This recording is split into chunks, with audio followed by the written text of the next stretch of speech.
전서 2장 1절 보겠습니다.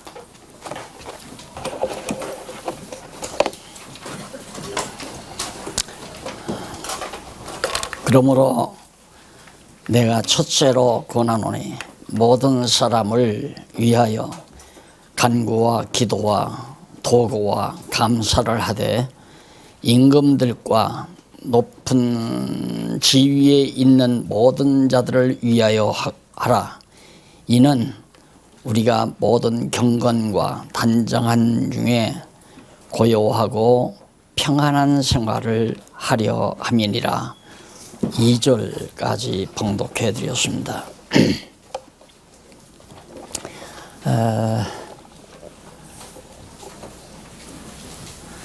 오늘은 교재 8928페이지 양쪽 가로 2번 지도자의 임무에 대해서, 지도자 임무를 부여하는 것에 대해서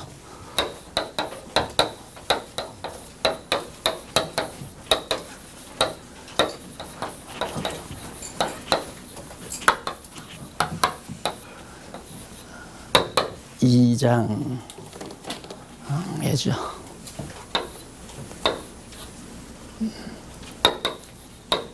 김전 디모데전서 2장. 우리는 지금 교회 행정학에 대해서 하나님 말씀을 살펴가는 중입니다. 다시 말해서 성령께서 어떻게 교회를, 체제를 갖추어 나가는가. 이제 우리들이 말씀을 듣고 많이 이제 우리 성도님들이 성숙했잖아요. 근데 문제는 이제 자리매김이죠. 자리매김이 되는데 이 자리매김을 어떤 인간적 정치 기구가 하는 것이 아니라 성령께서 각자의 마음 속에 소원을 주어서 나는 이 자리에 있어야 되겠다. 나는 이것이 내 할 일이다. 라고 결정했을 때 바로 이제 딱 자리매김이 딱 되는 거죠. 그 질서가 잡히게 되는 겁니다. 그것을 우리 이제 신앙의 선배들, 그리고 앞선 지도자들이 성령의 하시는 일을 받아들이는 겁니다. 그러니까 사람이, 장로나 목사가 자기 생각이나 권한대로 교회를 다스리는 게 아니라 하나님께서 각자의 심령 속에 성령을 보내셨잖아요. 예수님 승천하셔서 성령을 보내신 이유가 하나님의 백성들의 마음속에 내주, 우리 성도들의 마음속에 성령이 내주하게 하시려고 성령을 보내신 거란 말입니다. 그래서 너희 속에 그리스도의 영이 없으면, 즉 성령이 계시지 아니하시면 그리스도의 사람이 아니다 하는 얘기예요. 그래서 적어도 거듭나고 중생에서 하나님의 백성이 된 자들은 각자의 마음속에 성령이 늘 내주하소서 세상으로 빠져들어가지 않고 비진리로 빠지지 아니하고 오직 성령의 소욕 따라, 인도함 따라서 영의 소욕으로 살도록 우리를 인도해 가신단 말입니다.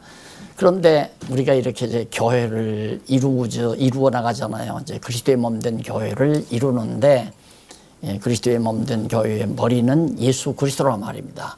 예수님께서 당신의 영, 성령을 보내서 우리 마음속에 각자 내주하게 하셨기 때문에 하나님께서 쓰시고자 하시는 대로 마음의 소원을 주어요.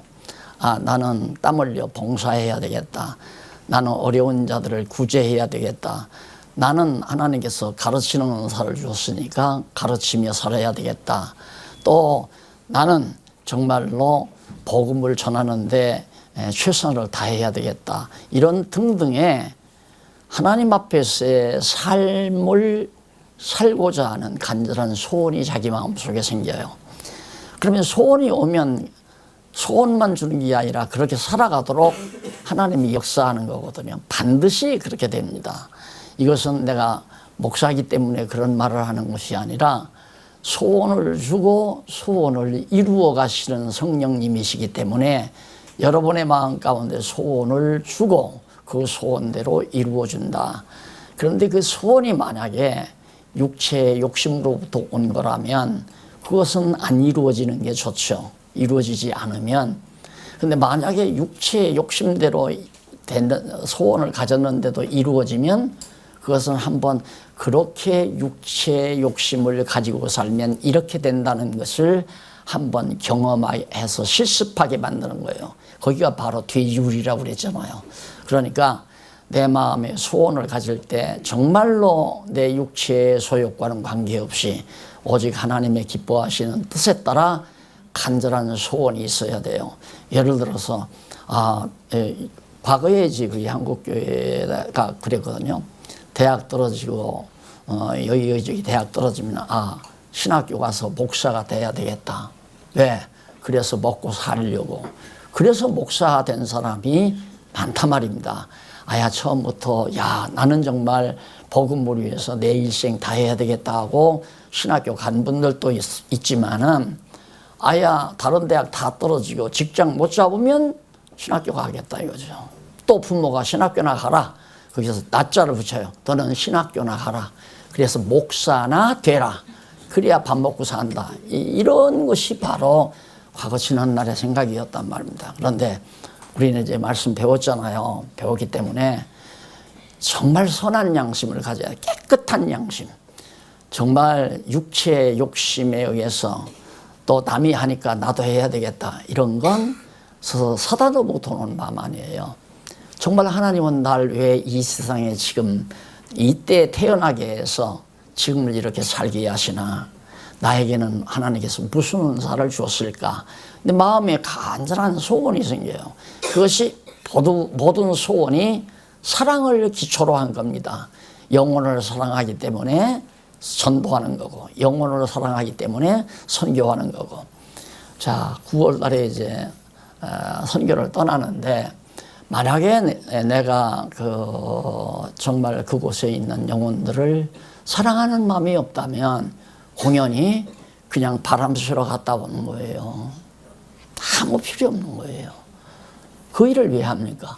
그저께도 포항 갔다가 하룻밤 자고 어제 왔는데 그냥 답답하니까 그냥 차 타고 한번 바람 쐬게 갔다 오자. 이건 아니다 이 말이에요.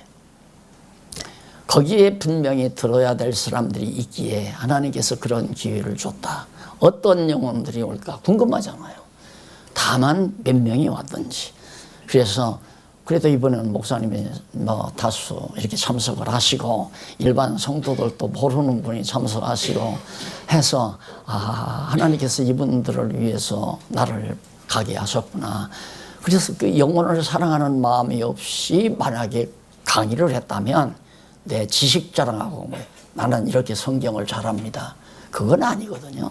그건 공연히 몸만 피곤하게 하는 거고 재정만 낭비하는 거고 아무런 몸을 불살하게 내줘도 사랑이 없으면 아무것도 아니라고 그랬잖아요.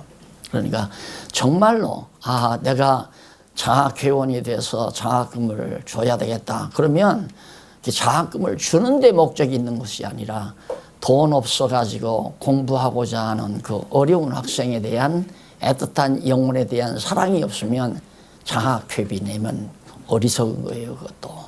또 후원회비도 마찬가지입니다. 우리 연구원들을 위해서 여러분들이 후원금 내가지고 연구원들이 이제 연구비 받아서 연구하고 살잖아요. 그런데 정말 내가 후원금을 내는데 박 목사를 위해서 낸다거나 박 교수를 위해서 낸다. 그건 헛수고예요. 그것은 다 아무것도 아니라 말입니다. 정말 더 말씀을 더 세련되게 연구해서 허당한 많은 영혼들에게 이 신령한 양식을 나누어 먹이는 일에 내가 동참해야 되겠다고 하는 그런 깔끔한 마음, 깨끗한 양심이죠. 정말로. 그런 그래 앞에서 깨끗한 양심 나왔잖아요. 선한 양심. 그런 마음으로 후원금도 내고 선교비도 내고 장학금도 내고 또 여러 가지 봉사회비도 내고 이렇게 해서 이제 복음을 전한단 말입니다. 요즘 신문도 봐도 매번 신문 나올 때마다 그 후원금이 들어오잖아요. 들어오는데 신문 대금이 아니라 후원금으로 운영하는데 그것도 그래요. 내가 직접 가서 전하지 못하지만은 내가 대학에 가서 신학대학에 가서 교수들하고 앉아서 어떻게 전하겠습니까? 그러니까 잘 몰라서 잘못 가르치고 있는 많은 신학대학의 교수들에게 정말 올바른 진리를 전하는 일에 내가 동참하는데 몰라서 그러기 때문에 안타깝잖아요. 이게 가르치는 자가 잘못 가르치면 배우는 자가 다 잘못되어 버리니까 그런 안타까운 마음에서 바로 신문 후원금도 그래서 내는 거고. 알았습니까? 그래서 항상 사랑이 바탕 속에서 소원이 생겨야 된다. 꼭 기억하십시오. 따라서 하라고 했으면 쓰겠는데 유치원생이 아니니까 안 시킬게요. 내 마음속에 영혼에 대한 뜨거운 사랑이 바탕되지 않는 소원은 내 자신을 위한 육체의 소원에 불과하다. 아무것도 아니다. 할 필요가 없다. 속는 거다 그 말이에요.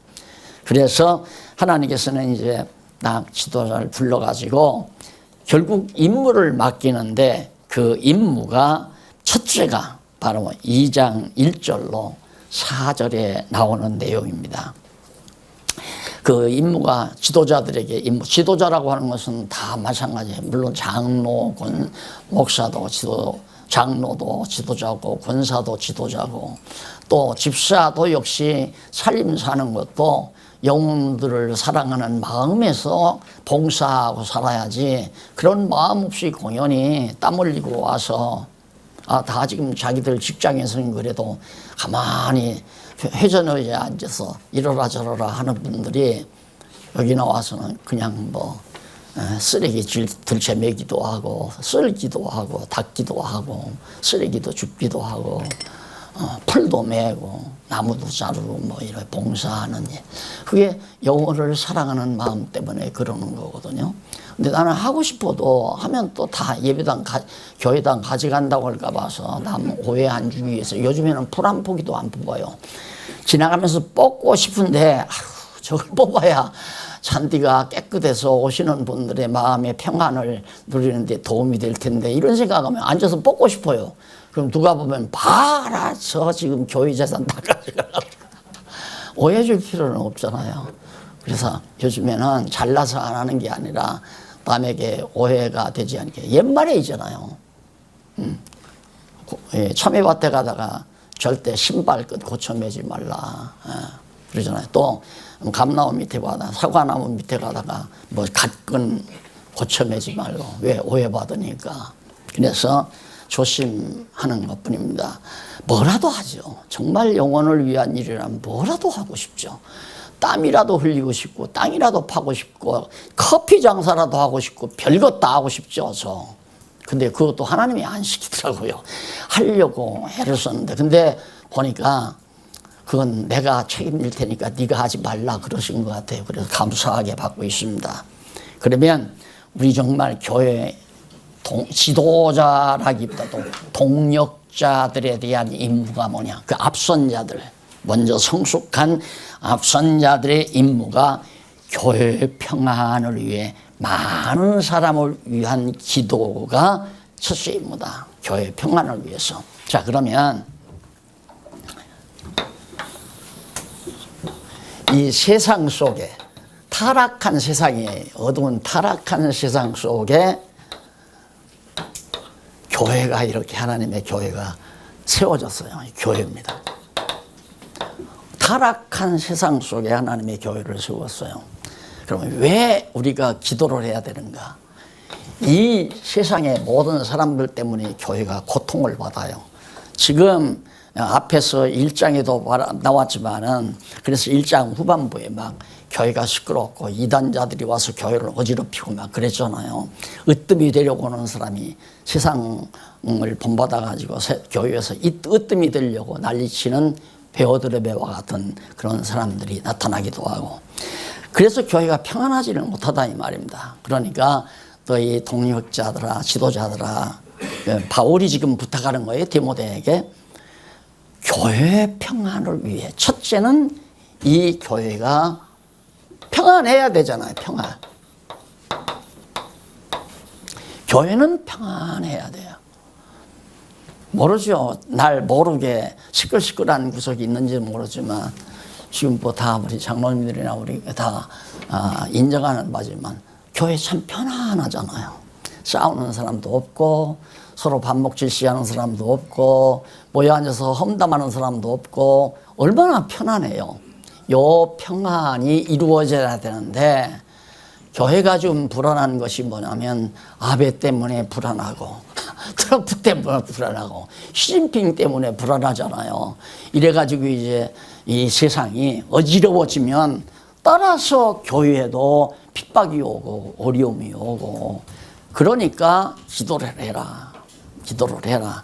그게 이제 바로 1절로 4절에 나오는 거예요. 그래서 우리는 시진핑을 위해서도 기도를 해야 되지만 트럼프나 아베나 여기 나오잖아. 그 뒤에 보면 왕들이나 뭐 통치자들이나 그 시대에 세상 나라를 지배하고 살아가는 그런 사람들을 뭐 구원받기 위해서 기도하라는 게 아니라 그런 사람들의 마음 속에서 사단의 그런 사악한 마음들을 다 뽑아가지고 어서 이 어지러운 세상이 좀 잔잔해요. 그 이유는 교회가 평안하게 하려고. 이게 목적이에요.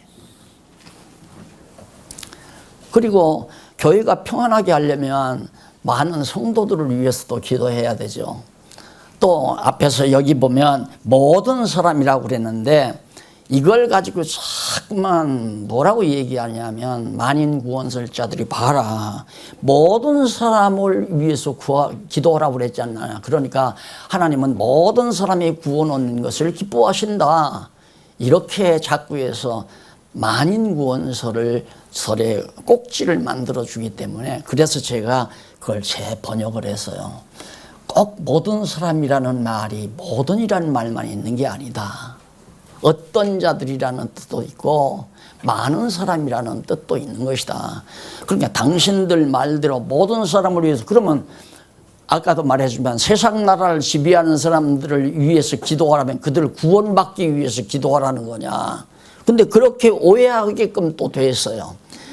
하나님께서는 많은 사람이 구원 얻기를 원하신다, 기뻐하신다 이렇게 나오니까 그러니까 하나님께서는 많은 사람이 그러니까 택한 백성은 다 구원 얻기를 기뻐하시는 것이 하나님의 뜻이기 때문에 교회가 평안해야지 교회가 평안하지 못하면 정말 복음을 전하는 일에도 어려움이 있고 지금 사실상 다음 달 출발하지만 시진핑이 때문에 여러분 걱정스럽죠. 그래서 우리가 기도하는 거예요. 그런 것 때문에 가서 복음을 전해야 되는데 혹시라도 시진핑이나 그들의 밑에서 통치하는 자들의 마음이 사악해져 가지고 정보를 입수해서 붙들어 가면 뭐 감옥에 가서 뭐 일주일을 고생하고 나올지 이틀을 고생하고 나올지 그리고 그건 복음도 전하지 못하고 그냥 나오잖아요.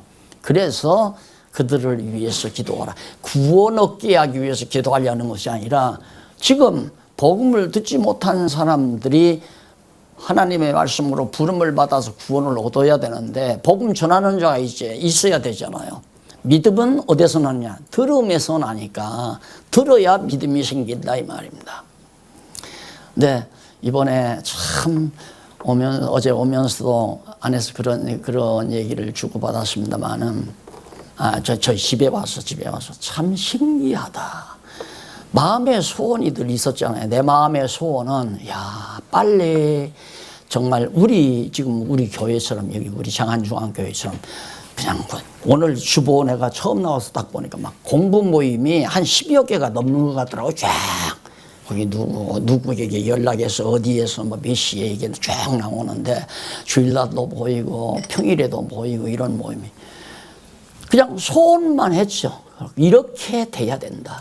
체제개혁의 교회는 바로 그렇게 돼야 된다. 그런데 이번에 포항에 가니까 포항에도 지금 그 운동이 일어난 거예요. 누가 가서 시킨 사람도 없는데 벌써 모여서 공부하기 시작하고 또 형제단에서 공부하는 사람이 형제단 교회가 이제 위태로운 거예요. 한 300명 모인다는데 몇몇 사람이 이 말씀을 듣고 자꾸 사이트를 가르쳐 주니까 성도들이 사이트에 들어가서 그걸 듣는 거예요. 그러니까 제일 먼저 선포한 사람을 될 수 있으면 좀 안 나왔으면 좋겠다. 뭐 쫓아타기보다도. 그리고 당신 그렇게 좋으면 그러면 당신은 가서 그렇게 듣고, 만약에 듣다가 아니면 언제라도 와라. 우리가 거침없이 항상 다시 받아주겠다. 이렇게 얘기해서 내가 그러면 양보함하고 나왔대요. 나왔는데 막 그 교회 안에서 계속해서 전화가 막 오고 그러니까 전화 연락하지 말라고 그것도 차단하더래요. 그러면 안 하겠다고 돼버렸는데, 그 사람들이 전화하지 내가 연락하는 게 아니다 하는데 벌써 공부 모임이 또 하나 생겼어요. 한 10여 명 가까이가 모여서 공부하기 시작하겠다고 나한테 어제 얘기를 하더라고요. 자, 이것이 모두가 다 하나님께서 하시는 일이고, 우리 마음에 소원을 준다고 하는 거, 그 기도 아니에요. 늘 바라는 소원. 제가 이 교재를 써놓고 한국교회 목사님들은 이걸 보리라고 꿈에도 생각을 안 했죠. 내 생각이지 그건. 하나님이 보게 하시면 나 보는 건데. 그게 지금 목사님들이 많이 보잖아요, 이 책을. 이번에도 목사님, 새로운 목사님들 몇 분 오셨고. 자, 이렇게 돌아가기에 항상 마음에 소원은 하나님이요. 중국의 15억 인구의 영혼, 다 택한 백성은 아니겠지만, 인도의 13억의 택한 백성의 영혼, 그 등록된 자가 13억이지, 표적에 오르지 않은 사람도 많대요. 그러니까 중국, 인도에서 벌써 30억 인구니까 세계 인구의 거의 40%가 넘는 엄청난 영혼들이 지금 그 지역에 살기 때문에, 그래서 동남아와 이 아세아권에 대한 간절한 마음이 들이죠. 이 말씀이 한국교회 목사님들에게보다도 그들에게 좀 전파되어 주려면 한국말로 된 건 안 되잖아요. 그래서 이게 번역되기를 원했는데 번역이 돼버리잖아요. 누가 시키지도 않았는데 자기들이 하겠다고 해서 중국어로 했고, 자기들이 한다고 해가지고 힌디어로 지금 번역이 됐고, 책 곧 나올 거예요, 힌디어로. 인도의 토속어거든요. 거기는 영어도 통해요. 영문으로는 번역된 거 있으니까 영문판은 보내주면 되는 거고. 이렇게 해서 하나님께서 소원을 주시고, 하나님이 소원을 이루어 주는 것이지, 하나님이 소원만 주고 이루는 건 우리가 이루는 게 아니다, 이 말입니다. 그러니까 제가 여기서 강의하는 건 여러분들에게 이래라 저래라 강조하는 것 절대 아닙니다. 그러나 여러분들은 아주 그게 단련이 돼가지고 내가 무슨 말을 하면 이렇게 하라고 그러신다라고 듣는 거예요. 나는 분명히 그렇게 생각을 안 하고 가르쳤는데 자꾸만 목사님이 이러라 저러라 했다는 거예요. 그래서 왜 그랬을까? 물론 나도 사람인지라 더러 그랬을 수도 있겠지 하고 말았는데, 그래서 지금 여기서 다짐하는 거예요. 다시 한번 말씀을 드리는 거예요. 나는 여러분들이 하고 안 하는 거 나와는 아무 관계가 없습니다. 여러분과 하나님과의 관계지. 그렇잖아요. 여러분들이 뭘 하면 박목수에게 나에게 유리하고 안 하면 나에게 불리하고, 그건 옛날 말이고 그건 기존의 목사님들의 생각이지 저는 그거 아니에요. 나는 내 일하면 돼요. 아무도 합력을 안 해주면 나 혼자라도 한다고 그러잖아요. 나 혼자라도. 그냥 혼자 힘이 100원을 치면 혼자 힘 100원, 돈으로 따지지 마십시다. 속된 생각을 하니까. 내 힘이 5%밖에 없으면 5%로 다 하면 되는 거예요. 이게 내가 다 충성한 거예요. 최선을 다해서 한 거예요, 5%면. 여러분들이 합력해서 30%면 30%가 내가 한 일이 아니라 10사람이 합력해서 한 거다, 이 말입니다. 그러니까 여러분들이 하고 안 하는 건 내 죄인과는 무관한 거예요. 하나님과 여러분과의 관계지. 그러니까 깨끗한 마음을 가져야 된다. 소원을 가질 때도 매번 생각을 해야 돼요. 아, 내가 지금 이 회의에 동참을 해서 합력을 해야 되겠는데, 이게 정말 깨끗한 사랑의 양심에서 깨끗한 양심으로부터 내가 소원을 가진 건가. 이렇게 해서 여러분들이 이제 받은 그 동력자로서 됐을 때는 이제 자연스럽게 성령께서 어떻게 기도하라고 그랬잖아요. 뭐를 위해? 교회의 평안을 위해서. 어떻게든지 교회의 평안을 위해서. 그러면 교회 와서 내 행동 하나, 언어 하나, 모든 것 자체가 혹시라도 교회의 평안을 깰까? 내가 이 말을 함으로 교회가 소동이 일어날까? 이건 교회 사랑하는 게 아니죠. 교회가 편안하게 해주는 것이, 그것이 교회를 사랑하는 거죠.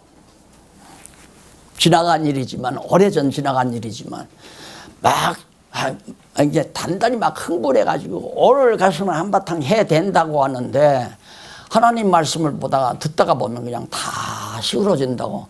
나한테 불평 삼아서 나한테 공격은 아니지만 투정을 하더라고요. 그런데 그게 정상이죠. 우리가 하나님의 말씀을 들으면 평안해져야 되잖아요.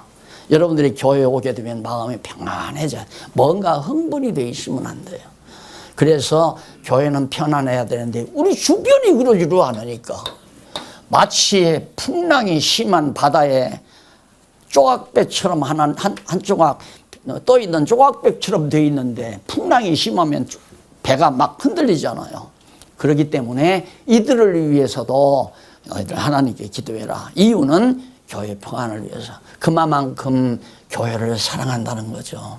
교회가 어지럽고 시끄러운 것이 싫어하는 것은 내가 교회를 사랑한다. 그러므로 동역자들은 항상 교회를 위해서 늘 기도를 하라고 그렇게 말을 합니다. 그러면서 거기 보면 3절에 이것이 우리 주 하나님 앞에 선하고 받으실 만한 것이니, 이렇게 평안을 위해, 교회의 평안을 위해서 고요하고 단정하고 경건하고 다 나오잖아요. 그러기 위해서 기도하는 것, 그것이 이제 바로 선하고 하나님 앞에서 받으실 만한 귀한 일이다. 하나님은 여기서 모든 사람이 구원받는다. 그 모든 만인 구원설 아니에요. 이걸 하나의 근거로 삼아서 하나님은 한 사람도 지옥 보내기를 원치 아니한다. 그러면 하나님이 원하면 지옥 없애버리면 되잖아요. 그건 말도 안 되는 얘기예요. 그러니까 단편적으로 글자 하나를 보고 만인 구원설이다. 우리는 그게 아니에요. 제한 구원 아니에요. 택한 백성만 반드시. 택한 백성 중에서 낙오되는 건 없거든요. 왜? 벌써 창세전 영원한 세계에서 선택했을 때 생명록에다 다 이름 써놨잖아요. 생명록에. 그러니까 택한 백성만 하나님께서 구원하기 때문에 모든 만민을, 모든 사람을 구원하는 건 절대 아니다 이 말입니다. 그래서 여기 모든이란 말은 어떤 자는 이렇게 번역할 수도 있고, 많은 사람들, 택한 많은 사람들이 구원 얻기를. 교회가 시끄러우면 구원을 받아야 될 사람들이 없으니까, 그러니까 기도하라는 말은 우리 성도들의 마음속에 기도할 마음을 주어서 기도하게 함으로 그 기도대로 하나님은 들어서 평안함을 줬단 말입니다. 한국 교회가 사실상 그동안 한 40-50년 동안 6.25 동란 이후에 평안했잖아요. 그러니까 경제 발전이 잘 되고 잘 먹고 잘 살고 키가 뭐 10cm 이상이, 평균 10cm 이상이 컸다니까. 얼마나 잘 먹고 평안하게 컸으면. 그래서 요즘에는 이제 노동시간을 늘리는 것이 중요한 게 아니라 노동시간을 줄여서 즐겁게 살게 만들려는 것이 국가 시체관이에요. 이럴 정도로 이제 편안하게 보다니까 육체의 편안 속에서 이제 쾌락으로 빠져나가는 거 아니에요. 영혼이 없는 상태에서 육체의 평안함은 쾌락으로 빠져나가요. 그러나 속사람이 살아있게 되면은 편안할수록 점점 더 영혼이 강건하게 성숙되어져 가는 거죠. 이 한국교회가 그렇게 영혼을 키웠어야 되는데 편안하니까 먹고 즐기고, 목사도 골프 치러 다니고, 목사도 해외 여행이나 다니고, 그냥 목사도 별장 어디다 해놓고, 기도원 짓는 게 전부 목사들 별장이란 말입니다. 한국에만 저런 게 아니라 미국에도 뭐 하나 사놓고, 어디 유럽에도 사놓고, 이 짓 하면서 하다 보니까 결국은 교회가 편안하다 보니까 파타락한다. 왜? 하나님의 말씀이 없으면. 하나님의 말씀 없으니까 영혼이 굶주리니까 세상 풍랑에 다 넘어져 버리잖아요. 그래서 한국교회가 지금 주저앉거든요. 이번에도 우리가 지난번 한번 과거했잖아요. 포항에서 교회 연합단체 애들이 하여튼 수천 명 된대요. 목사들 다 모이니까. 그런데 많이 모이면 200-300명 모일 겁니다 하고 그걸 와서 우리 성경신학 강의해 주라고. 그래서 거기에 주무 역할을 한 광고를 한 그 목사님이 이번에 참석했더라고요. 그래서 300명보다 더 귀한 분이 오셨다. 이 양반이 광고를 한 이유가 책도 단행본으로 본 것 같아요. 강론집은 아직 안 본 것 같고. 그리고 강의를 인터넷에 들어가서 인터넷 방송에 들어가서 그 강의를 많이 들었다고 그래요. 근데 이번에 가니까 자기가 궁금한 것을 막 양쪽 A4 용지 앞뒤에다가 쫙 써가지고 나한테 주어요. 근데 그걸 가지고 와서 안 가지고 와도 상관없지만 대충 설명은 해드렸는데 이분이 정말 너무 좋으니까 목사님 내가 지금 계속 공부하고 있습니다. 그런데 이제 공부 시작했으니까 궁금한 게 너무 많을 거 아니에요. 그래서 이번에 주제도 그분이 정했다고 그러더라고요. 하나님의 주권과 인간의 자유의지 이거에 대해서 강의를 해달라고. 그래서 해드리고 왔는데 이런 모든 하나님의 역사 섭리가 정말로 많은 사람들이 복음을 듣고 깨달아야 되는데 목사님들이 그걸 모르니까 못 먹이잖아요. 영혼을 못 먹이니까 다 영혼이 어리니까 세상이 어지러워지면 다 불쌍한 영혼이 되져버리고 마는 거죠. 그래서 교회가 평안할 때 우리는 평안하니까 공부 열심히 하잖아요. 이게 정상적이에요. 편안하니까 열심으로 직장생활도 하고 하나님 말씀도 열심히 공부하고 이제 교회가 아름다운 거죠.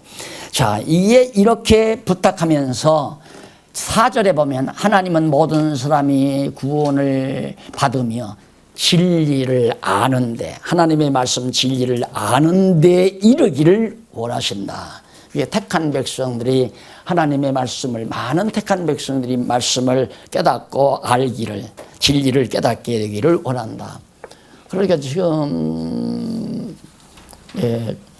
포항 가면서도 그렇지만 도대체 어떤 분들이 오실까 몇 명이나 오실까 어떤 분들이 많이 오시지는 않겠지만은 새로운 분들이 많이 오시지는 않겠지만은 어쨌든 거기 계신 포항 지역에서 있고 뭐 약간 지역에서 몇 분 오시고 해가지고 한 50명 이상 모인 것 같더라고요. 그냥 거기 그득이 모여서 어제 낮에 공부를 했는데 이번에 중국을 가면서도 이제 저기를 마쳤으니까 물론 다음 주 월화도 있고 금토도 있지만은 아주 중요한 싸움이 중국 아니겠어요? 북방선교인데 차에서 오면서도 계속 무슨 말씀을 어디서 어떻게 전할까? 또한 어떤 영혼들이 얼마나 오면 그들에게 어떤 필요한 말씀을 전할까? 그 생각으로 계속 머리를 돌리는 거죠. 그러다 보면 자면서도 꿈속에서도 강의를 한다니까요. 그러니까 영혼에 대한 뜨거운 사랑이 없는 소원은 잘못된 거니까 그렇게 하면 안 된다는 것이 바로 성경의 가르침입니다. 그 다음 2장 5절로부터 7절 거기 보면 그리스도 예수의 증인과 이방인 스승으로 임무가 부여되죠. 자, 그렇게 바로 동역자들이 해야 될 거이 뭐냐? 그리스도 예수의 증인이에요. 그 말은 예수가 그리스도라고 증거하는 증인이다. 그게 바로 성경신학 가르치라는 얘기 아니에요. 신약 성경은 예수가 그리스도이심을 증거하는 내용이니까.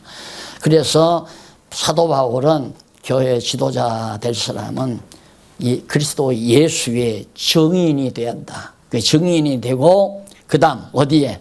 유대인에게만이 아니라 이방인 스승으로 임무가 부여된다. 스승이란 성경 가르치는 선생이라고 그랬잖아요. 예.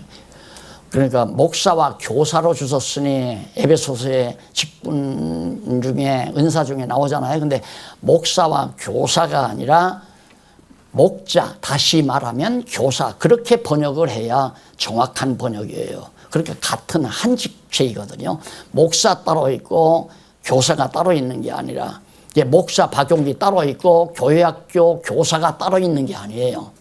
그런데 지금 현아 교회는 목사는 교회를 총괄하는 아주 힘센 권력을 가지고 있는 당위장 목사가 목사고, 그 다음 교사는 교회학교 코올리개들이나 아직 덜 자란 청소년들을 가리키는 교회학교 교사, 선생님. 그게 이제 교사라고 아니에요. 제 마음에는 교회학교 선생님이나 나나 은사는 똑같은 얘기예요. 은사 없는 사람이 교회학교 와서 어린 영혼 맡아서 하면 어린 영혼들이 막 몸 틀어요. 귀찮으니까. 은사가 있는 가르치기를 잘하는 사람은 가르쳐주면 눈을 똘똘히 뜨고 공부를 잘하잖아요. 그 은사를 받은 사람이에요. 그러니까 하나님 앞에 은사를 받은 것이 가르치는 대상이 다를 뿐이지 가르치는 교사라고 하는 입장에서는 아무 차이가 없는 거예요. 똑같아요. 그래서 여기 이방인의 스승이란 말은 아직 예수를 믿지 않은 이방 민족들, 그러니까 택한 백성이 아닌 이방 민족 중에 이미 구원 얻기로 예정된 자들의 스승 역할을 해야 된다.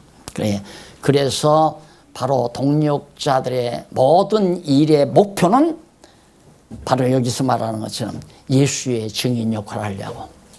그러니까 뭐 여러 가지 봉사회나 후원회나 장학회나 뭐 여러 가지 출판사나 신문사나 방송사나 이 모든 은사에 관한 일들이 뭐 예수 그리스도의 증인, 증거, 그리스도를 증거하기 위한 것. 그러면 내가 직접 그리스도를 증거하기 위해서 인도는 못 갈 망정 인도에 가서 복음을 증거하는 자와 협력은 할 수 있잖아요.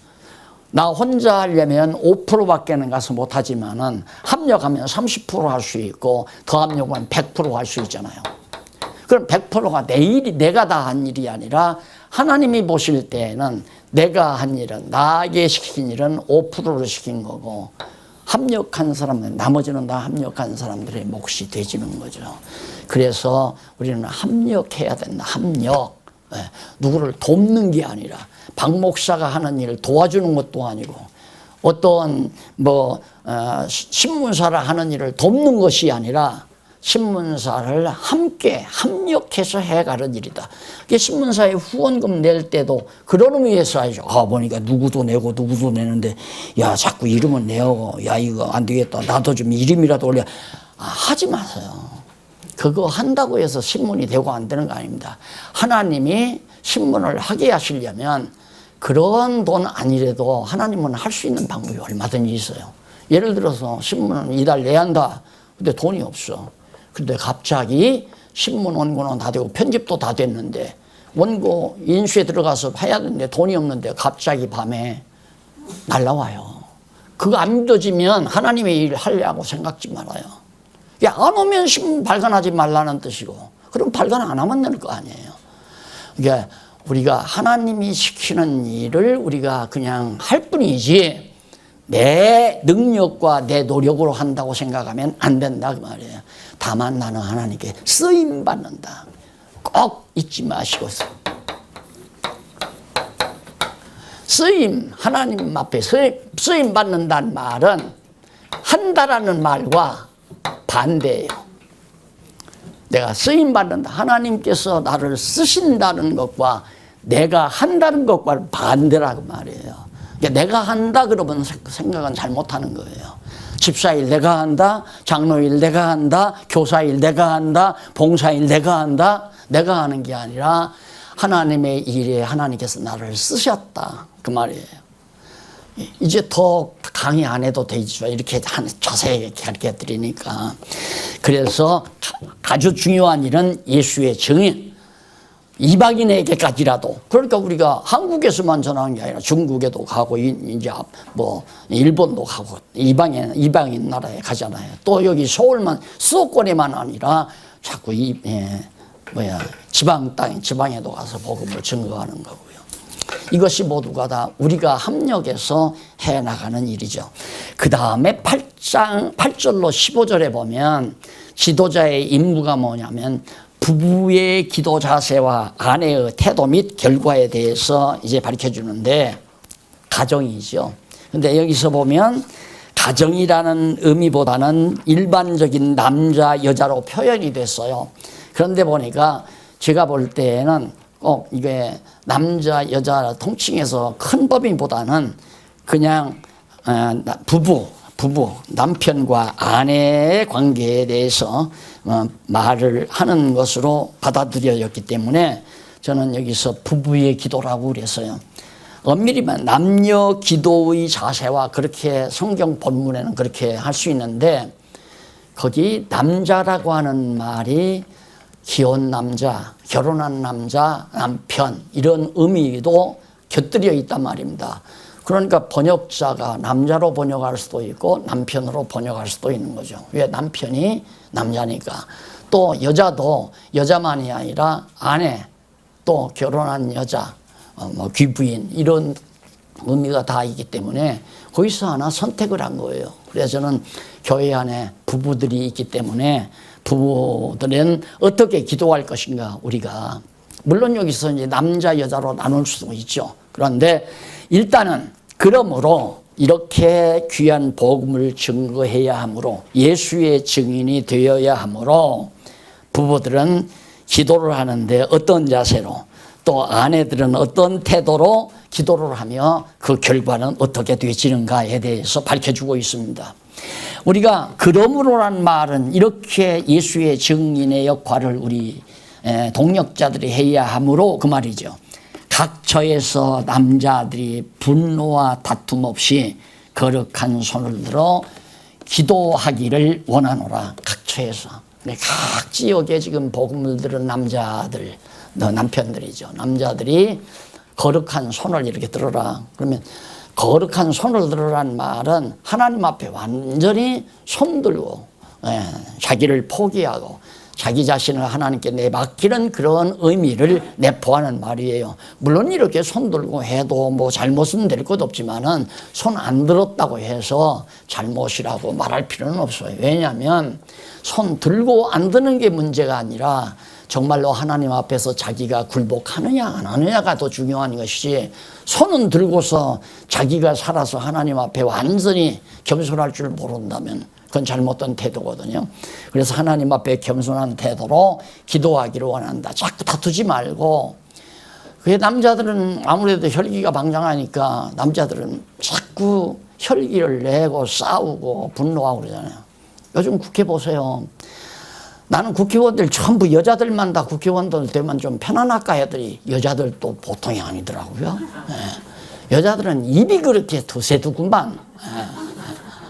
남자들은 그냥 막 목소리가 드센데 왜 그렇게 싸워요?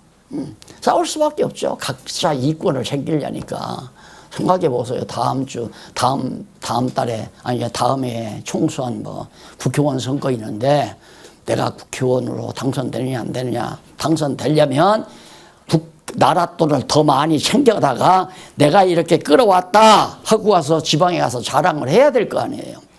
요즘에 가다가 보니까 프랑카드가 써 있는데 막 포항에도 써붙였는데 뭐 1억 3천 얼마 몇억을 이번에 포항에서 배정받았습니다. 국회의원 아무개 해서 다 써놨더라고요. 그게 다음에 표 찍어달라 이거죠. 그러니까 죽기 살기하고 싸우는 거죠. 그러니까 이제 우리는 국회는 싸우는 곳이다. 이게 나는 몇십 년 살면서 그게 굳어져 버렸어요. 국회는 싸우는 곳이다. 왜? 우리나라는 그게 성공이라고 생각하잖아요. 성공. 국회의원 되면 아무개 집안에 큰 정말 대박 났다. 이런 정도의 사고방식이기 때문에 싸움 안 할 수가 없어요. 그러나 선진국, 유럽 같은 선진국에는 그러한 치졸한 싸움은 없잖아요. 왜? 나라를 위해서 봉사하겠다고 하는 그런 정신이 기독교 문화 속에서 그래도 배에 있어요. 약간은. 그러니까 자기 성공을 위해서 나가는 게 아니라 내가 이 나라를 아름답고 살기 좋은 복된 나라로 만드는데 내가 기여를 해야 되겠다는 그런 프로테이지가 상당히 많단 말입니다. 그러니까 좀 다르죠. 그래서 우리나라도 아무래도 몇십 년 더 지나면 좀 낫지 않을까 기대는 해보지만 그때는 나도 하나님 나라 갚버릴 거니까 이 젊은 사람들은 아마 볼 수 있을 거예요. 그래서 남자들은 제발 좀 화내지 말고 설대지 말고 겸손한 마음으로 기도하고 이와 같이 남자들이 손을 들고 거룩한 손을 들고 기도하는 것 같이 여자들도 아내들도 아담한 옷을 입으며 요즘 이제 여성시대라해서 막 드스잖아요. 그래서 남자들이 점점 기가 꺾이잖아요. 요즘 빼맞는 건 여자가 맞는 게 아니라 남자들이 남편이 빼맞습니다. 그냥 잡아돌리죠. 그래서 결국 여자들도 아담한 옷이라는 정숙한 옷이라는 말입니다. 아담한 옷을 입으며 염치에 그 염치란 말이 그 밑에 이제 보면은 그 나오잖아요. 그 염치가 이쪽 8933페이지에 아담한 옷이 네 번째 줄 위에서 네 번째 줄 앞부분에 나오죠. 아담한이란 말은 정숙한 겸손한 그런 뜻이고 염치와 정절로 자기를 단장하라 했는데 이 염치라는 말은 헬라어로 아이도스라는 말인데 이는 경건, 겸손, 수줍음. 여자의 미덕이죠. 수줍음. 겸손한 자세 아닙니까? 근데 그게 이제 아름다운 거다 이거죠. 남자들은 좀 혈기를 죽이고 잘난 척 너무 하지 말고 여자들은 좀 정절과 수줍음으로 그렇게 잘 아름답게 자세를 갖추어서 하나님 앞에 기도하라. 이제 이런 얘기예요. 그러면서 아주 문제가 되는 내용이 나옵니다. 그게 어디가 나오느냐면 11절부터 여자는 1절 순종함으로 종용이 배우라. 가르치는 거 허락지 않는다 이거예요. 그래서 여기까지만을 전통교회가 특히나 우리 한국교회가 여기까지만을 받아들인 거예요. 그리고 전통교회도 마찬가지고 여자들은 배우는 자지 가르치는 자가 아니다. 그래서 여자들을 장로도 안 세우고 목사도 안 세우고 그렇게 이제 지금까지 교회가 해왔는데 왜? 여자는 1절 순종함으로 조용히 배우라. 여자의 가르치는 것은 남자를 주관하는 것과 여자가 가르치는 것과 남자를 주관하는 것을 허락하지 아니하노니 오직 종용할지니라. 여자는 잠잠해라 이 말이에요. 이는 왜? 그 이유가 어디 있느냐. 아담이 먼저 지음을 받고 이와가 그 후며 아담이 꾀임을 보지 아니하고 여자가 꾀임을 보아 죄에 빠졌음이니라. 여자가 잠잠해야 하는 이유는 여자 때문에 에덴 동산 망했다 이 말이에요. 그러니까 여자는 조용하지 않느냐. 그런데 문제는 맛이 있어요. 그러나 15절 그러나라는 말은 역전시키는 거 아니에요. 문장으로 봐서. 요 부분을 놓친 거예요. 지금까지 많은 교회들이. 그러니까 여자는 전통적으로 보아서 에덴 동산 망쳐먹기 시작한 것이 하와가 망쳤으니까 여자 조용해라. 그러나 역전될 수 있다. 바꿔질 수 있다. 그게 뭐냐. 여자들이 만일 정절로서 믿음과 사랑과 거룩함에 거하면 신앙이 성숙되면 그 말이죠. 신앙이 성숙되면 그 해산함으로 신앙이 성숙되려면 해산의 수고를 해야 되거든요. 사도 바울이 그랬잖아요. 신앙을 성숙시키는데도 내가 해산의 수고를 다시 해야 되겠다. 해산의 수고라고 하는 것은 인간 수고 가운데 최대의 수고 아니에요. 왜? 하나님께서 저주로 준 거니까. 이제 여자 너 선악을 따먹었으니까 해산하는 수고가 따른다 이 말이에요. 만약에 선악과를 안 먹었으면 해산하는 것처럼 행복이 없겠죠. 즐겁고 행복했겠죠. 그래서 가장 고통스러운 것이 해산의 고통이고 해산의 수고인데 그렇게 믿음과 사랑과 거룩함에 거하도록 자라나는 데는 해산하는 수고와 같은 수고 없이는 절대 불가능하다 이 말이에요. 그러니까 여자라도 이런 모든 수고를 통해서 신앙이 성숙하면 뭐냐? 여기서 구원을 얻으리라고 그랬거든요. 그런데 우리들이 구원하면 무조건 그냥 지옥에서 천국 간다 그거 아니에요. 우리를 천국으로 보내준다. 그러면 이 성경을 보면 여자는 결혼해서 해산을 해야 천국을 간다는 얘기 아니에요. 이 말대로 하면 해산하는 수고를 해야 천국을 가니까 이런 식으로 성경을 번역해 놨는데 여기서 구원이라는 그 말은 그런 뜻이 아니에요.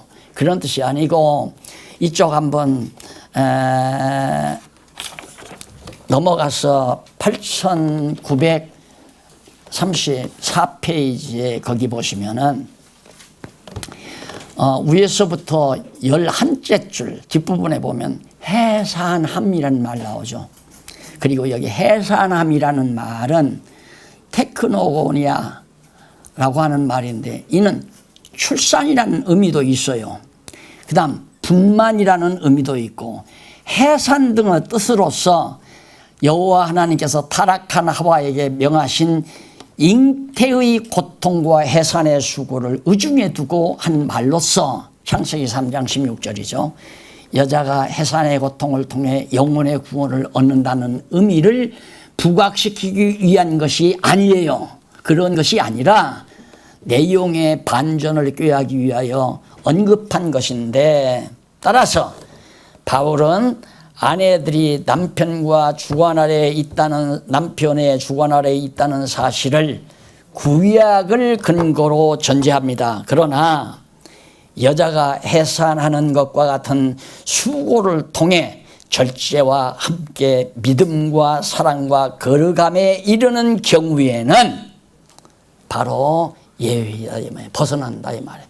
그렇게 여자가 교사가 할 수 있다 이 말이죠. 장로도 되고 목사도 될 수 있다. 그런 얘기가 되지 않습니까? 그러니까 성수까지 못했을 때는 안 되고 그냥 자연인으로 일어났을 때는 기본적으로 여자는 남자에게 복종해라. 남자 가르치려고 하지 말아라. 그러니까 결국에는 이 세상에서 중동 지방의 이슬람 같은 그런 데서는 남자가 완전히 주제반이야. 꼼짝 못하도 다 뒤집어 씌워놓고 너 아무것도 보지 말고 나만 바라보고, 그래서 제 마음대로 여자들을 10명도 5명도 제 마음대로 다 주관하고 살잖아요. 그런데 이제 교육을 통해서 바꿔지니까 완전히 뒤집어 엎어지는 거죠. 그게 중국 같은 나라는 여자가 드세지잖아요. 우리나라도 지금 남자 여자가 지금 뒤바뀌어지는 편이에요. 그 세상 안 살고 하나님 앞에 곧 가게 된 것도 다행이죠. 자, 이래서 결국 우리 여자들도 하나님의 말씀으로 잘 성숙해서 속사람이 성숙하게 되면 충분히 영혼들을 위해서 하나님 말씀 진리를 전파하고 가르치는 그러한 일을 할 수 있다는 것을 사도 바울이 말해주고 있습니다. 자, 이렇게 해서 지도자의 임무에 대해서 사도 바울이 분부해 준 말씀을 살펴봤습니다. 다음 시간에는 가장 지금 문제가 되는 지도자의 자격입니다. 다시 말해서 동역자의 자세, 교회를 위해서 은사를 받아 수고하고 봉사하는 동역자들의 자격은 어떤 자격을 갖추어야 되나 성경이 3장에서 밝혀주고 있습니다. 다음 주일날 만나기로 하고 오늘 강의 여기에서 마무리합니다. 기도하십시다. 살아계신 하나님 아버지, 은혜를 참으로 감사합니다. 우리에게 편안함을 주시고 편안함 가운데 하나님의 귀한 말씀을 통해서 우리 속사람이 하루하루 성장해 가게 하심을 참으로 감사드립니다. 간절히 원하옵기는 우리 모든 성도들의 마음속에 깨끗한 양심, 선한 양심 안에서 하나님 앞으로부터 주시는 소원 따라 살아가도록 은총 베풀어 주시고, 그로 인하여 교회가 편안하게 살아갈 수 있도록 우리 주변 국가들의 어리석은 통치자들의 생각을 하나님께서 붙잡아 주시옵소서. 예수님 이름으로 기도드립니다. 아멘.